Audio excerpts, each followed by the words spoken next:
안녕하세요. 올해로 32살이 된 직장인 여자입니다. 서른이 되면서 나이 앞자리 숫자가 바뀐 만큼 저도 제 스스로 제 앞가림 할 줄 아는 어른이라고 생각했는데 지금에 와서는 아직도 한참 멀었구나 싶어요. 부모님 말 들어서 나쁠 거 하나 없다는데 제가 무슨 생각이었나? 그 말은 요즘 추세에는 맞지 않는 틀린 말이라고 생각했고 제가 저 스스로 현명한 결정을 내릴 수 있다고 생각했지요. 요즘은 또 예전하고는 다르게 인터넷으로 이것저것 손쉽고 빠르게 접할 수 있고 무언가 배우는 것도 편한 세상이잖아요. 그만큼 시대가 빠르게 바뀌고 유행도 바뀌는데 부모님 세대들보다 컴퓨터나 기계 좀 더 잘 다룬다고 해서 제가 아는 게 훨씬 많구나 착각을 했습니다.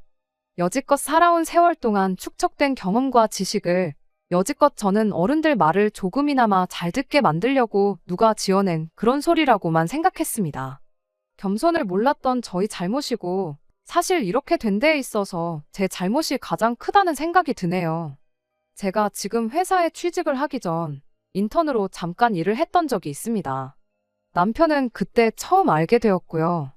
당시 남편은 회사 정직원으로 인턴들한테 회사 일 전반적인 것들을 알려주는 사람이었어요. 워낙에 부침성도 좋고 달변가라서 저 말고도 다른 인턴들한테 인기가 정말 많았습니다. 법인카드에 돈이 모자라면 사비를 털어서라도 인턴들 배부르게 먹으라 회식도 시켜주는 그런 사람이었고 특히나 그런 회식 자리에선 회사 일 외적으로도 인생에 대한 조언을 이것저것 해주던 인생 선배이기도 했지요. 그때 남편이 재테크의 중요성에 대해서 입에 침이 마를 새 없이 떠들어댔어요. 당시 저는 인턴 월급 100만 원 남짓한 돈으로 무슨 재테크냐 싶어서 별로 관심을 가지지 않았는데 막상 인턴 생활 끝날 때쯤 보니 저 말고 다른 인턴 동기들은 남편이 추천해준 종목으로 다들 크게 재미를 봤더라고요. 거의 한두 달치 월급만큼은 벌어나간 듯 보였습니다. 뒷북이긴 하지만 그때 잠깐 저 혼자 재테크에 대해서 관심을 갖게 되었습니다. 물론 저는 그 전까지도 재테크에 대해서는 지식이 전무하다시피 했었고 인턴 생활이 끝나면서 그걸 가르쳐줄 남편과도 거리가 생기게 되었다 보니 저 혼자 독학으로 공부를 해야만 했어요. 나름대로 관련 서적도 보고 유튜브에서 영상도 챙겨보면서 열심히 공부했는데 애석하게도 결과는 좋지가 않았습니다.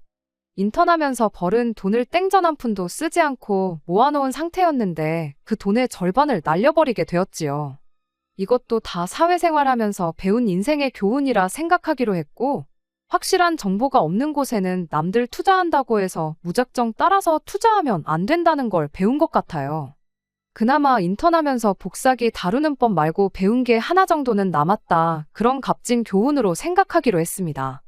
아무튼 그렇게 짧은 인턴 생활을 마치고 저는 끝내 학교를 졸업하게 되었습니다. 그 후 1년의 취직 준비 끝에 지금의 회사에 입사를 하게 되었어요. 인턴하던 시절에 모이기만 하면 재테크 이야기를 하던 동기들 때문에 당시 혼자 주식을 하지 않았던 저는 항상 혼자 겉돌았다 보니 그때 당시 동기들하고 연락하는 친구가 한 명도 없었거든요. 인간관계의 중요성을 알게 된 만큼 이번에는 직장 동료들과 좋은 관계를 유지하면서 지내게 되었습니다. 그렇게 회사 생활 4년 차에 접어들었을 무렵 우연찮은 계기로 밖에서 남편과 재회를 하게 되었습니다. 남편이 먼저 저를 기억해서 오랜만이라며 인사를 해왔고 그때 두 사람 다 업무 때문에 밖에 나와 있던 터라 급하게 연락처만 주고받고 헤어졌지요. 그런데 그걸 계기로 남편과 연락을 자주 주고받는 사이가 되었는데 정신 차려보니 언제부턴가 저희는 연인 사이가 되어 있었습니다. 남편이 이렇게 우연히 다시 만나게 된 게 아무래도 우린 하늘이 점지한 인연 아니겠냐는 식으로 자주 말을 했는데 처음에는 별 신경을 안 썼지만 계속 듣다 보니 진짜 그런가 싶더라고요. 그 운명이란 소리 때문에 그랬나 연애 2년 차에 남편이 갑작스레 해온 청혼을 덜컥 받아들이게 되었습니다. 워낙에 부침성이 좋은 사람이다 보니까 저희 집에 남편을 처음 인사시켰을 때 저희 부모님이 남편을 엄청나게 마음에 들어 하셨어요. 서글서글하니 말도 잘하고 직장도 연봉도 좋은 편이었고 뭐 하나 빠지는 데가 없었으니까요. 남편 정도면 어디 가서 찾기 힘든 1등 신랑감이라고까지 하셨죠. 그런데 그러던 부모님께서 한참 결혼 준비한다고 이것저것 알아보던 저한테 벼랑간 결혼은 다시 생각해보는 게 어떻겠냐는 말을 꺼내오셨습니다. 이유는 상견례 때 알게 된 몇 가지 사실 때문이었습니다. 일단 시댁 형편이 어려운 것부터가 조금 마음에 걸린다고. 결혼하면 왠지 제가 고생할 것 같은 게 눈에 선하다시는 거예요. 그러면서 제 나이가 아직 그렇게 늦은 건 아니니 대신 좋은데 선자리를 알아봐 주시겠다며 남편과는 여기까지만 만나는 게 어떻겠냐는 말을 꺼내오셨습니다. 사실 저희 집이 엄청나게 부자는 아니지만 남들에 비해 여유가 있는 집인 건 사실이에요. 전문직으로 종사하시는 어머니와 중소기업이긴 해도 임원으로 일을 하고 계시는 아버지 덕분에 여지껏 부족함 없이 살아왔거든요. 그런데 남편 집은 시어머니가 노후 준비도 안 되어 있었고 무엇보다 남편 아래로 남자 여자 하나씩 동생이 둘이나 있는데 두 사람 다 경제 활동을 하지 않고 있었다는 문제도 있었어요. 직접 듣지는 못했으나 남편이 두 사람 생활비까지도 어느 정도는 도와주고 있을 거라는 사실은 안 봐도 뻔했습니다. 말씀드린 대로 상견례 자리에서 그 누구도 직접적으로 언급하지는 않았지만 대충 분위기 보아하니 남편 없으면 시댁이 안 돌아가는 정도였던 것 같아요.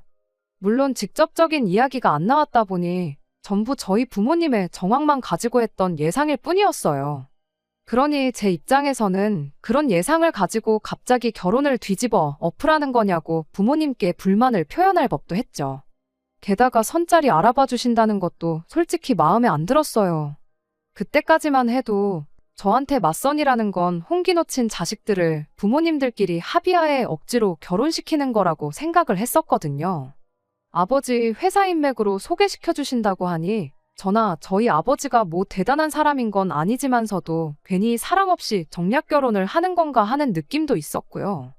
그래서 저는 부모님의 반대에 반대를 하기 시작했죠. 그러다 결국 제가 바득바득 우긴 덕분에 결혼을 끝내 허락받을 수 있었습니다. 자식이기는 부모 없다고 결국엔 제 결정을 존중해 주셨던 거지요. 물론 그냥은 아니고 조금이라도 낌새가 이상하면 뒤도 돌아보지 말고 손 털고 나가라는 이야기를 몇 번이나 들어야만 했어요. 그리고 결혼을 허락받는 과정에서도 저 혼자만 우기기만 한 건 아니었습니다. 남편도 나서서 절대로 자기 가족들 문제로 제 속을 썩이는 일 없을 거라고 몇 번이나 다짐을 해가면서 저희 부모님을 설득했었죠. 그리고 그때 자기가 동생들을 도와주고 있다는 사실 또한 털어놓았어요. 하지만 걔들도 곧 취직을 할 나이다. 형제가 셋이나 되니 홀어머니 생활비도 오히려 세 사람 전부 직장을 갖게 되면 결혼하고 나서는 얼마 도와드리지 않아도 되는 거라고 하면서 저희 부모님을 설득했습니다. 저랑 남편이 이렇게 서로 절실한데 괜히 결혼을 반대했다가 무슨 일이라도 나면 나겠다 싶으셨는지 아니면 저희의 진심을 알아주신 건지 부모님께서는 결국 결혼을 허락해 주셨어요.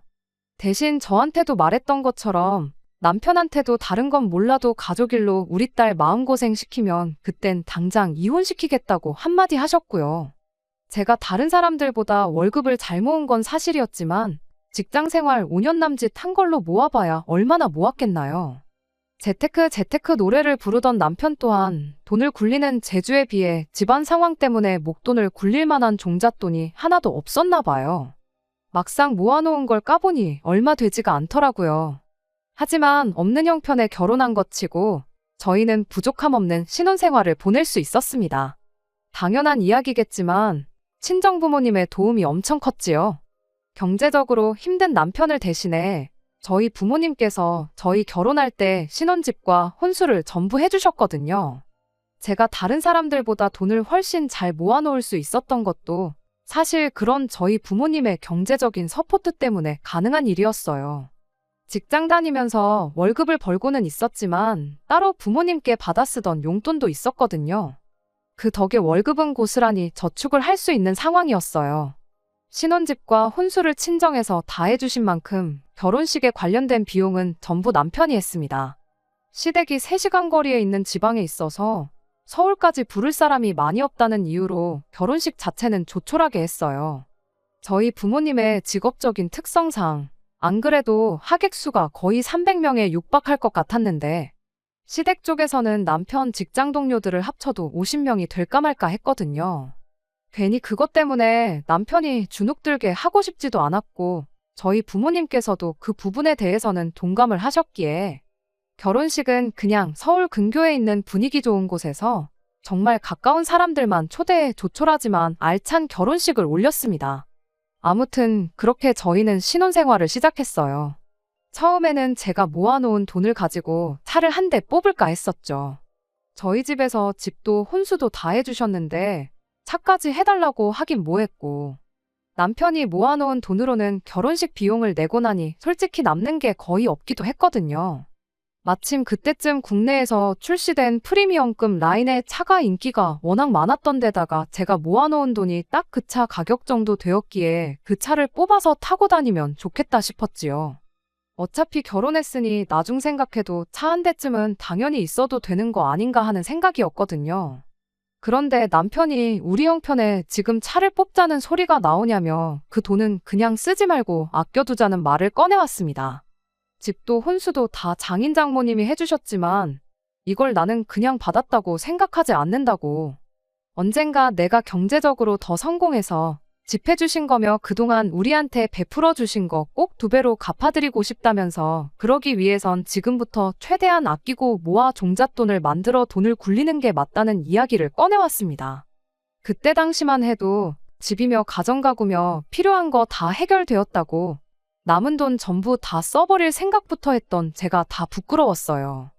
그리고 남편이 참 속이 깊고 생각이 많구나. 좋은 사람을 내가 잘 골랐구나. 그런 생각까지 했습니다. 알뜰한 경제관념에 염치도 있고 생각하는 것도 어른스럽다고요. 당장 차가 있으면야 편하기야 하겠지만 보험료에 기름값에 그런 거 생각해보면 말 그대로 안 쓴다면 충분히 안 쓸 수 있는 돈이기도 하잖아요. 서울이 대중교통이 안 되어 있는 것도 아니고 이따금씩 어디 멀리 가고 싶으면 차 같은 건 렌트해서 하루 정도 필요할 때만 써도 되는 거 아니겠냐고. 요즘 그런 거 잘 되어 있는데 무조건 내 걸 가지고 있는 것보다 활용할 수 있는 거 활용해가면서 달마다 나가는 고정비용을 최대한 절감하는 게 부자가 되는 첫걸음이라고 설명하는 남편의 삶의 지혜가 참 대단해 보였습니다. 처음 결혼하고 몇 달간은 다른 신혼부부들 마냥 알콩달콩 재밌게 지냈어요. 그러던 중 처음 남편과 부부싸움을 하게 만든 일이 하나 있었습니다. 제가 회사 일로 외근 나갈 때마다 다니는 은행이 있는데 어쩌다 보니 거기 직원분과 친해져서 권유를 받아 카드 하나를 발급하고 내친 김에 계좌도 하나 만들었던 게 있거든요. 당연히 카드 대금은 그 계좌에서 빠져나가게 만들어뒀지요. 하지만 그게 제 주거래은행이 아니다 보니 크게 신경을 안 쓰고 있었는데 어느 날 카드값이 나가야 할 시점에 계좌에 잔액이 하나도 없었던 겁니다. 평소에는 쓰지 않는 카드인데 어쩌다 쇼핑 가서 할인 혜택 때문에 사용을 했던 적이 있었거든요. 물건만 사고 카드가 빠져나갈 걸 전혀 생각하지 않았던 저희 어처구니 없는 실수였지요. 그 덕에 카드 회사에서 카드값이 연체되었다고 독촉전화 한 통을 받게 되었는데 남편이 그 통화를 듣고는 그게 계기가 돼서 부부싸움까지 번지게 되었습니다. 연체료가 나오긴 했지만 제 기억상 몇백 원밖에 안 되는 돈이었고 어차피 돈 관리는 남편과 제가 따로 했다 보니까 제 돈에서 나가는 거라 별 문제 없을 거라 생각했는데 남편은 돈 몇백 원 우습게 보면 안 된다고 저한테 성질을 부렸어요. 그런 게 하나하나 쌓여서 목돈이 되는 거라고 나가서 땅을 판다고 그 돈이 나오겠냐. 아무리 푼돈이라도 지나가는 사람 붙잡고 그 돈 달라고 하면 줄 사람이 몇이나 되겠냐. 아주 목에 핏대까지 세워가며 열변을 토하기 시작했습니다. 물론 제 실수가 확실했다 보니 제가 잘한 것도 없는데 당당할 필요까진 없었지만 남편이 너무 필요 이상으로 열을 내는 건 아닌가 싶었어요. 저러다 혈압이 올라서 쓰러지면 병원비가 더 나올 텐데 싶고 그렇게 화내는 건 처음 보는 모습이었는데 당연히 감정이 서운하기도 했습니다. 이게 그렇게까지 화낼 일은 아니지 않냐며 최대한 남편 기분을 달래주려고 애를 썼어요. 결국엔 남편도 화가 누그러지긴 하더라고요. 그러더니 남편이 화를 푸는 대신 자기가 생각이 하나 있는데 들어보지 않겠냐며 말을 꺼내왔습니다. 사실 자기가 이따금씩 저를 볼 때마다 결혼 전에 월급을 한 푼도 안 쓰고 고스란히 모아놓은 것 치고는 1억 가까이 하는 차를 사자고 하질 않나? 카드값도 제대로 못 내서 연체료를 내질 않나? 경제관념이 조금 없는 건 아닌가 생각이 들었답니다. 그러다 나중에 제가 저희 부모님한테 그간 용돈을 타서 쓰고 있었다는 걸 알게 되곤 왜 그런지 그제서야 알게 되었다면서 이렇게 된 마당에 자기가 돈 관리를 하고 저한테 용돈을 줄 테니 그렇게 해보는 게 어떻겠냐고 하더라고요. 필요할 때 자기가 저한테 용돈을 주는 식으로 하고 나머지는 제 돈을 자기가 대신 굴려보겠다는 소리였어요. 거기서 제가 그렇게 하라고 하면 안 되었는데 제가 실수했던 것도 맞고 남편이 워낙에 재테크에도 빠삭한 사람이라는 걸 알고 있기도 했고 무엇보다 그때에는 제가 남편 말대로 부모님 덕분에 편하게 고생 안 하고 커서 경제관념이 보통 사람만도 못했던 건가 하는 생각까지 들었다 보니 그렇게 하는 게 좋겠다고 했어요. 그리고 겸사겸사 저희 집에서 남편의 집안 형편을 가지고 결혼을 반대했던 것, 그리고 결혼 후에 남편이 저희 부모님이 저희한테 해주신 걸 신세졌다 생각하고 꼭 갚겠다고 했던 말이 생각이 났습니다. 이참에 내 월급 관리도 남편한테 맡겨서 아예 본격적으로 재테크를 시켜보면 좋겠다 싶었습니다. 그렇게 해서 남편이 돈을 목돈으로 불려가지고 오면 당장 저희 부모님께서도 능력 있는 사위를 몰라봤구나 생각을 고치진 않으시겠나 그런 생각이 들었거든요. 그래서 고민 끝에 남편한테 그렇게 하자고 했어요. 남편이 자신만만한 표정으로 자기가 부지런히 모으고 불려놓을 테니 돈 필요할 때 어디에 쓸 건지 알려주면 그거에 맞춰서 자기가 용돈을 주겠노라고 했습니다. 아예 제 지출 자체를 막아버린 건 아니다 보니 거기에 그렇게 큰 불만은 없었어요.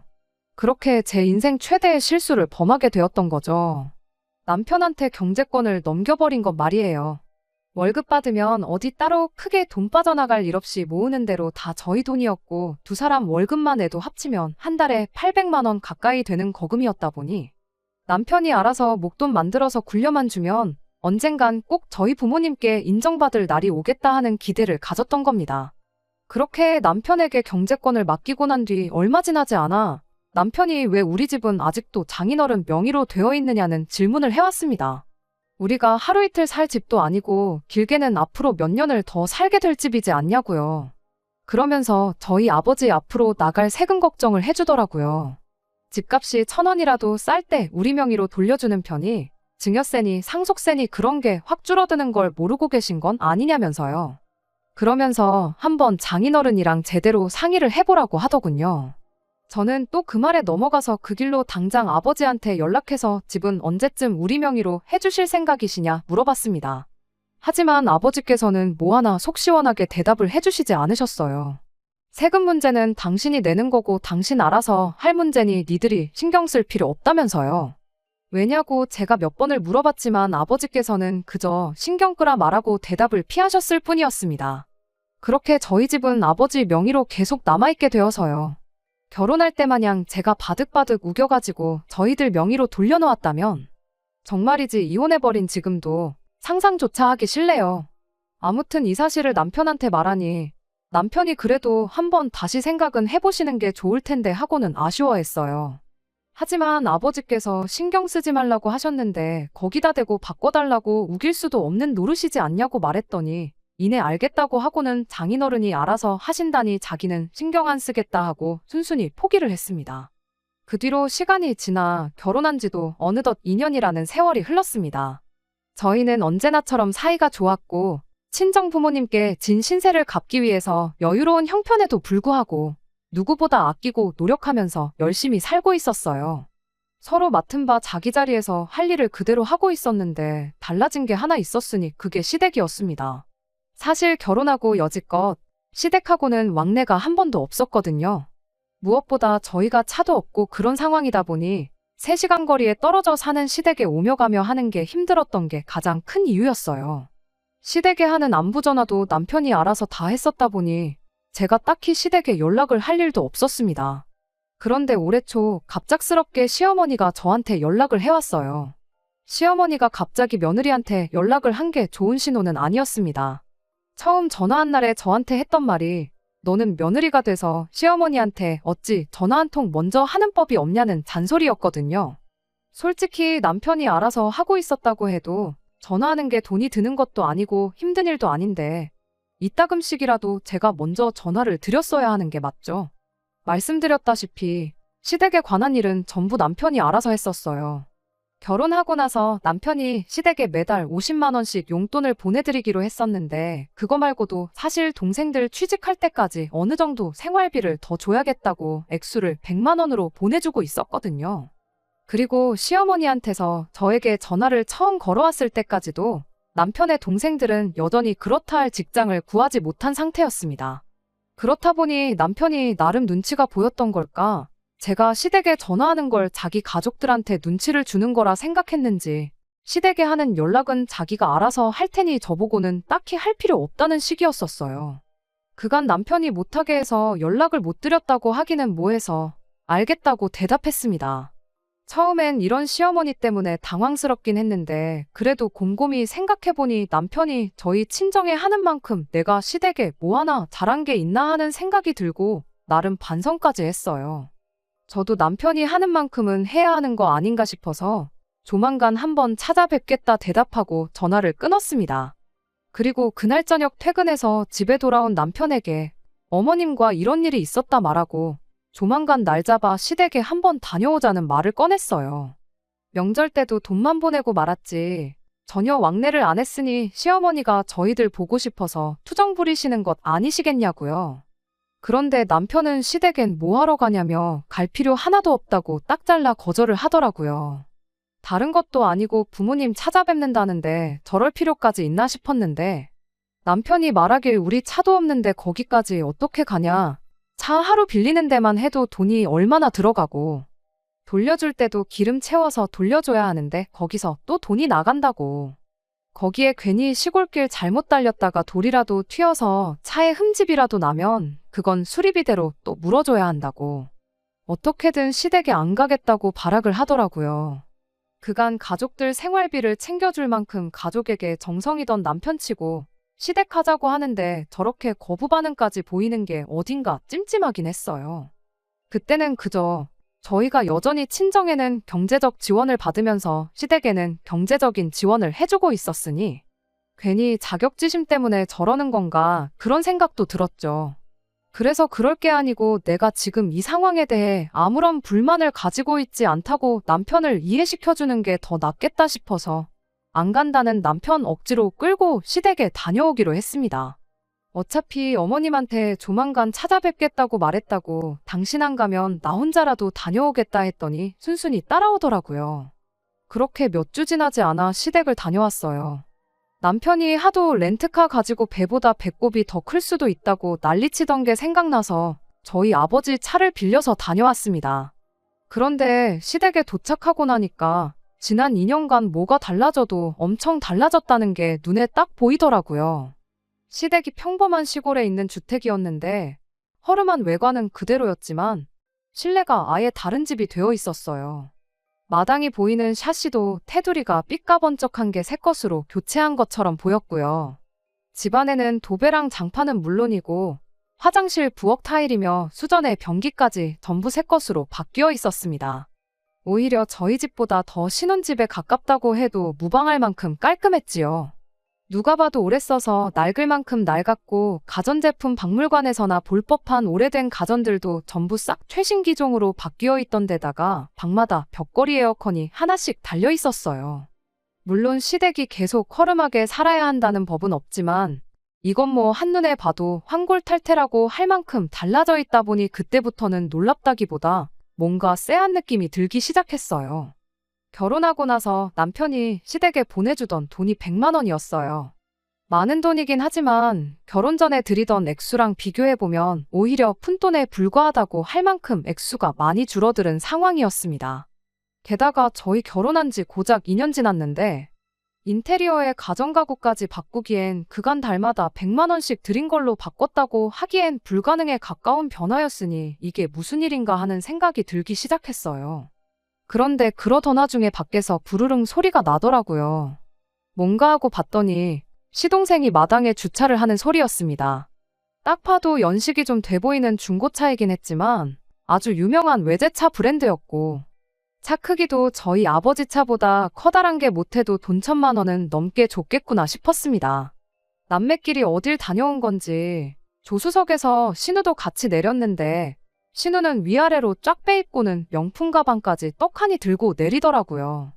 시동생들이 남편 보고 얼굴 까먹겠다며 오랜만이라 엄청 반가워하는 분위기이긴 했는데 저는 그때부터 이 알게 모르게 느껴지는 기분 나쁜 예감 때문에 온 신경이 곤두서 있었습니다. 그 와중에 요즘 먹고 살기가 너무 빠듯하다며 3시간 거리를 운전해서 온 저희한테 고작 삼겹살 2팩 구워서 라면하고 같이 주시더라고요. 시어머니는 얼굴 한번 보고 살자던 분치고 저한테 말을 한마디도 안 거셨어요. 남편을 반겨주는 것도 동생들 뿐이었지 시어머니하고는 말 한마디 없었습니다. 잠깐 쉬는 시간에 남편이 운전해서 가는 데만 3시간 더 걸린다고 여기 있는 거 불편하지 않냐며 저를 자꾸만 재촉하길래 알겠다 말하고 바로 집으로 출발했어요. 집에 오는 길에 아무래도 신경이 쓰여서 남편한테 물어봤어요. 혹시 시어머니 뭐 로또라도 된 거냐고요. 집이 2년 전하고 비교해보면 완전히 딴판이지 않냐고. 리모델링도 도배장판만 대충 한 게 아니고 아예 싹 다 뜯어 고친 것 같다고. 거기에 가전가구들도 우리 쓰는 것보다 훨씬 좋은 것도 있더라. 못해도 몇 천은 들었을 것 같은데. 게다가 신우 입은 옷부터 가방에 시동생 외제차까지 끌고 다니는 거 보면 못해도 로또 2등은 된 거 아니시겠냐고 했죠. 그런데 남편이 제 말에는 대답을 하지 않고 밤길에 운전하는데 신경 쓰이게 말 걸지 말라며 대놓고 대답을 피하더라고요. 그러면서 집에 가서 이야기하자는 식으로 말해놓곤 막상 집에 도착하니까 운전하느라 피곤해 죽겠다고 그 길로 곧장 침대로 기어들어가대요. 평소 남편 모습을 생각하면 너무 다른 모습이라 안 좋은 예감을 지울 수가 없었어요. 그날 하루는 아예 제가 생각하는 그런 건 아니길 하면서 뜬 눈으로 밤을 새웠죠. 다음날 아침이 돼서야 남편 입에서 대답을 듣게 되었어요. 로또에 당첨된 게 아니고 조만간 신우가 결혼을 할 거라는 대답이었습니다. 결혼할 상대방이 그쪽 동네에서는 그래도 지역 유지라고 할 만큼 넉넉한 집안 사람이랍니다. 그래서 결혼 이야기 오가는 동안에 일단 혼수랑 그런 거 미리 사놓고 시댁에 가져다 놓은 거고 결혼 선물로 그쪽 집에서 어머님한테는 집 리모델링을 시동생한테는 외제차를 해줬다는 말을 하더라고요. 신우야 아내 될 사람이니까 위아래로 쫙 빼주고 명품 가방까지 사준 거 아니겠냐고 하는데 믿는다면 충분히 믿을 법한 이야기이긴 했지만 솔직히 가전가구가 뭐 유행하는 간식들 마냥 품절 사태가 나는 것도 아닌데 미리 사놓는다는 게 말도 안 된다는 생각이었어요. 어차피 결혼하면 전부 다 걷어갈 가전가구라는 소린데 전날 저희가 갔을 때 시댁에서 쓰던 가전가구들을 따로 보관해두고 있지는 않았거든요. 그거 걷어가면 시댁은 아예 덩그러니 빈집이 될 텐데 뭐하러 그런 수지타산도 안 맞는 짓을 하겠나요? 게다가 아무리 결혼할 사람이라고 한들 장모님 되실 분 집 리모델링을 해주는 사람, 예비 처남 타고 다니라고 외제차 한 대 뽑아주는 사람, 결혼하고 나서라면 모를까. 아무리 돈이 많아도 결혼 전부터 그런 거 해주는 사람이 세상에 어디 있겠나 싶더라고요. 왜 결혼식장 들어가기 전까진 모르는 거라고들 하지 않냐고요. 그랬더니 남편이 잠깐 잠잠히 있다가 입을 열기를. 내 동생 이상하게 볼까 봐서 말을 안 했는데 사실 결혼하는 게 둘이 사랑해서 하는 것도 있지만 신우가 지금 그 사람 아이를 가진 상황이라는 말을 꺼내더군요. 그런데 그때 남편이 저한테 허접한 거짓말을 하고 있다는 걸 딱 눈치챘어요. 아이가 생겨서 결혼을 무조건 하게 되었다면 설득력이 있는 소리긴 하지만 바로 하루 전날 일이었잖아요. 전날까지 신우랑 같이 있었는데 이미 집안 인테리어나 가전가구들 상태 보면 사용감도 있고 바꾼 지 좀 돼 보였는데 신우 배는 여전히 날씬했거든요. 임신 초기라는 변명은 통하지 않는 상황이었어요. 무엇보다 삼겹살에 라면 끓여 먹으면서 신우가 삼겹살 먹는데 소주가 빠지면 섭하제하면서 냉장고에서 술을 4병이나 꺼내왔거든요. 저는 애초에 술을 안 좋아하기도 하고 남편도 운전을 해야 했기 때문에 그 소주 4병을 신우랑 시동생 둘이서 다 마셨습니다. 그런데 애초에 애가 졌다는 여자가 술을 마시는 것부터가 말도 안 되는 소리잖아요. 당연히 남편이 허접한 변명을 하고 있다는 사실을 대번에 눈치챘고 나한테 필시 숨기는 게 있구나 확신을 갖게 되었습니다. 남편은 저한테 끝까지 신경 쓸 거 없다며 오히려 잘 됐다고 신우가 결혼하게 되면 그쪽 집에서 시댁까지 경제적으로 지원을 해주기로 했으니 이제 그만 궁금해하라고 하는데 그 꼴을 보니 도둑이 제 발 저려서 저러는 건가 싶었고 일단 저는 신우가 아이를 가졌다는 말을 믿는 척하면서 계속해서 남편을 떠보기로 했어요. 다른 게 아니라 그때부턴 남편이 관리해주겠다고 가져갔던 제 돈이 걱정이 되기 시작했거든요. 그래서 제가 먼저 남편에게 그래도 그쪽 집에서 너무 다 해가는 거 아니냐고 우리가 신우한테 뭐 하나라도 해줘야 하는 거 아니겠냐 슬쩍 말을 꺼냈습니다. 좌불안석 거짓말하고 있는 거 들킬까봐 불안한 표정으로 일관하던 남편이 순식간에 표정이 바뀌어서는 이게 웬 떡이냐 하고 덥석 미끼를 물더라고요. 안 그래도 저한테 그걸 물어볼까 말까 고민했었다면서 신우 결혼으로 평생 시댁은 신경 끄고 살아도 되게 되었는데 집 한 채는 못 해줘도 신혼집에 보태던지 신혼의 시댁에다가 예단을 하던지 하라고 해서 1억 정도만 지원해주면 어떻겠냐는 말을 꺼내는 거예요. 그 1억이 마치 제가 맡겨놓은 그 돈을 말하는 것 같아서 남편에게 그럼 내가 큰맘 먹고 내 돈 신우한테 지원해주는 걸로 하자고 말을 꺼냈습니다. 대신 그 돈은 생색이라도 나게 내가 직접 전달해주겠다고 그러니까 내 돈을 일단 다시 저한테 돌려달라고 했어요. 그 말이 끝나기가 무섭게 남편이 정색을 하면서 이제 결혼했으니 우리 돈인데 왜 당신이 생색을 내려고 하느냐고 따져묻더라고요. 기회는 이때다 싶어서 여지껏 내가 시댁에 소홀했던 것도 있고 하니 이참에 신우 도와주면서 어머님한테도 점수 좀 따려고 그런다고 당장 돈을 보내라고 말을 건넸죠. 그랬더니 남편이 제 돈은 지금 투자한다고 주식에 묶여있는 상태라 빼기 그렇다고 슬쩍 발을 빼길래 그럼 우리가 무슨 돈이 있어서 신우한테 1억 정도를 해준다고 했느냐고 물어봤습니다. 그랬더니 남편이 아닌 게 아니고 지금 상황이 이러니 장인 장모님한테 조금 빌려보면 어떻겠냐는 소리를 하더라고요. 아닌 게 아니라 원래 자기 계획대로라면 아버지한테서 집 명의를 이전받고 집을 담보로 대출을 받아 지금 투자하고 있는 곳에 투자를 했으면 벌써 2배에 가까운 수익을 올렸을 거라는 소리를 하더라고요. 그래서 당신 지금 우리 부모님 때문에 손해를 봤다고 말하고 싶은 거냐고 그럴 게 아니고 내 돈을 벌써 2배나 불려놓았으면 우리 수중에 2억은 넘게 있는 거 아니냐고. 일단 거기서 1억만 빼서 신우해주자고 그러면 나도 아버지한테 다시 말해서 집명에 확실하게 이전받고 집담보로 대출받아 투자도 가능하도록 이야기를 해보겠다고 했습니다. 당연히 진심으로 한 말은 아니었고 전부 남편을 떠보려고 했던 말이었어요. 남편한테는 더할 나위 없이 파격적인 조건이었을 텐데도 불구하고 그렇게는 안 된다고 끝까지 고집을 부리길래 그때 제가 남편한테 그럼 일단 당신 주식 계좌부터 보여달라고 했습니다. 자꾸만 안 된다고 하는 거 보니 일단 내 돈부터 두 눈으로 확인하고 싶다고요. 그랬더니 남편이 부부 사이에 신뢰가 이렇게 없어서야 쓰겠냐며 그냥 자기만 믿으라고 막무가내로 어깃장을 부리기 시작했어요. 주식계좌 보여준다고 그 돈이 없어지는 것도 아닌데 자꾸만 숨기는 게 더 신뢰가 안 가는 행동 아니냐고 저도 똑같이 고집을 부렸습니다. 결국엔 남편이 핸드폰을 열어서 자기 계좌를 보여줬는데 2배로 불렸다는 말이 무색하게 남편 통장에는 땡전 한 푼 없었어요. 이게 무슨 상황이냐고 당장 통장부터 까라고 했는데 통장 내역이 아주 가관이 아니었습니다. 이미 관리해주겠다고 제 돈을 받아간 시점부터 시댁으로 퍼다 나른 흔적들이 줄줄이 나오기 시작했으니까요. 가구점이며 인테리어 업체며 신우랑 시동생한테 각각 1,500씩 보낸 기록까지 고스란히 말이지요. 이미 제가 돈을 보내준 지 1년도 지나지 않아 전액을 전부 시댁에 퍼다 날랐고 그 이후에는 짬짬이 돈 생길 때마다 시댁에 보내준 기록밖에 없었지. 주식 같은 건 눈 씻고 찾아봐도 있을 리가 만무했던 거죠. 이건 어떻게 설명할 거냐 물었더니 뻔뻔하게도 신우랑 시동생한테 보낸 돈은 빌려준 돈이고 시댁 가정가구 바꿔준 것과 시댁 리모델링 해준 건 다 신우가 시집 갈 수 있는 여건을 마련해주느라 그런 거랍니다. 신우가 결혼한다는 건 거짓말인 줄 알았는데 결혼을 전제로 진짜 만나는 사람이 있긴 했나 보더라고요. 그런데 집 형편이 너무 어려워 보이면 모처럼 돈 많은 집 남자 물어왔는데 결혼 이야기 나오기 전에 파토날 수도 있는 거 아니겠냐고. 그래서 형편이 넉넉한 것처럼 보이게 하기 위해서 선투자를 한 거랍니다. 그쪽 집안이 시골 동네라고 해도 돈이 상상도 못할 만큼 엄청 많은 사람들이라고. 일단 신우가 그 집에 시집만 가면 몇 배로 돌려받을 수 있으니까 그걸 투자라고 한 거라네요.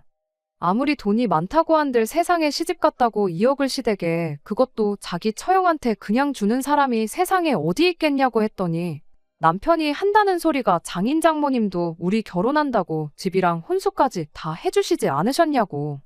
가족이란 그런 거라고 말도 안 되는 소리를 하고 있는 겁니다. 괜히 기우는 결혼시켰다가 내 동생이 그 집에서 식모처럼 살게 되면 어떡할 거냐고, 내 동생 인생 책임질 수 있냐고 따져먹길래 너는 뭐 우리 집에 기우는 결혼해서 머슴살이 한 적 있냐고 똑같이 따져물어줬습니다. 어디서 머슴 자식이 대감집 아가씨 재산으로 지 가족들 퍼주고 그것도 모자라 대감어른 돈으로 동생 결혼 비용까지 뜯어가려고 개수작을 부리냐고. 잔말 말고 시댁에 바꿔준 거 죄다 팔아서라도 당장 내 돈 만들어 오라고 했어요. 남편은 저한테 말 다 했냐며 그깟 돈 얼마 더 있다고 사람 우습게 보지 말라며 개거품을 물기 시작했지요. 우리는 운명이 맺어준 인연이라던 그 사람이 돈 얼마 때문에 이렇게까지 변할 수 있다는 사실이 참 무서웠어요. 부모님 반대에도 불구하고 제가 우겨서 한 결혼이었기에 어떻게든 행복하게 잘 살고 싶은 마음 하나뿐이었는데, 이 사람은 처음부터 내 돈, 우리 집 재산을 노리고 결혼을 했던 거구나 하는 생각을 갖기 시작하니 더 이상 같이 살고 싶은 마음이 없어졌습니다. 자초지종을 들은 저희 부모님께서는 바로 인맥을 총동원해서 이쪽 방면에서 가장 승률이 높다는 변호사를 선임해 주셨어요. 그리고 곧바로 남편에게 퇴거 명령과 제 돈에 대한 내용 증명, 그리고 이혼 서류까지 같이 해서 보내줬습니다. 남편은 처음에는 배째라는 식으로 나왔지만 소송까지 가면 저한테 갚을 돈은 물론이고 위자료까지 내야 한다는 말에 금세 포기를 하고 곧장 이혼 서류에 사인을 해줬어요. 어차피 맨몸으로 온 남편, 내쫓을 때도 맨몸으로 내보내버리면 그만이었으니 이혼 자체는 어려울 게 없었습니다. 관리해주겠다고 가져갔던 제 돈은 남편이 직접 저한테 갚아줘야 했는데, 그 와중에 한 푼이라도 마련해보겠다고 시동생이며 신우, 시어머니한테 해줬던 것들을 중고로 좀 정리해달라고 부탁을 했었나 봐요. 그런데 그 줬다 뺏는 게 어디 있냐며 괜히 능력도 안 되는 거 해줬다가 이제 와서 가족들한테 손 벌리지 말라는 소리를 듣고는 가족들한테 손절을 당했답니다. 결국 남편은 그간 잘 다니고 있던 직장을 그만두면서 받은 퇴직금으로 제 돈을 갚아야 했어요. 그 와중에 또 힘든 상황에 자기를 외면한 가족들에게 복수하겠다고 신우 결혼할 상대방을 찾아가서 사실 우리 집 개풀도 없고 다 내가 아내 돈 등쳐먹어서 마련해준 거라고. 괜히 내 동생하고 결혼했다가 평생을 뜯어먹히고 살 수도 있다며 난리를 부렸나 봐요. 결국 그렇게 신우 결혼까지 파토를 내버렸는가 봅니다. 그렇게 가족들 챙길 땐 뒤도 생각 안 하고 있는 대로 퍼주더니 이렇게 된 걸 보니 다시 한번 돈이라는 게 참 무섭구나 하는 생각이 들었어요. 지금에 와서는 제가 뭐가 그렇게 잘나서 부모님이 하는 말 귀 기울여 안 듣고 이 결혼을 했나 하는 후회뿐입니다. 돈도 이자까지 해서 다 돌려받았지만 부모님이 하지 말라는 결혼 억지로 했다가 저에게 남은 건 이혼했다는 꼬리표 뿐이네요. 이 또한 부모님 말씀을 새겨듣지 않은 벌을 받고 있는 거라 생각하고 있습니다. 앞으로는 큰일을 결정함에 있어서 부모님이 하는 말은 무조건 듣기로 생각을 고쳐먹었어요. 그래도 남편이며 남편 가족들이 전부 다 같이 망해버린 거 하나, 그거 하나로 위안 삼고 저는 앞으로 제 앞길만 신경 쓰고 살 생각입니다. 끝까지 들어주셔서 감사합니다. 오늘의 사연은 여기까지입니다. 구독과 좋아요, 알람 설정 부탁드리고 더 좋은 사연으로 다시 찾아뵙겠습니다. 감사합니다.